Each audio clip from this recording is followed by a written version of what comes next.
de oração. Então, dá um abraço assim em você mesmo. Isso. Dá um abraço. Veja que presente lindo você é para o mundo, porque Deus te criou. Por mais que nós tenhamos problemas na vida, desafios, mas Deus nos dá alegria, muita alegria, porque Ele colocou no nosso coração o sentimento mais bonito do mundo, que ainda muita gente precisa descobrir.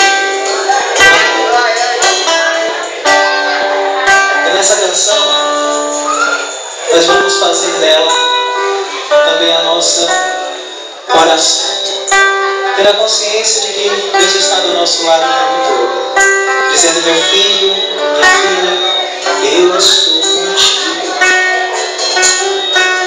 É o amor imenso de Deus que nos envolve, que nos acolhe, que nos abraça, nos resgata.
Todo mundo sabe que nós só estamos neste mundo de passagem, né?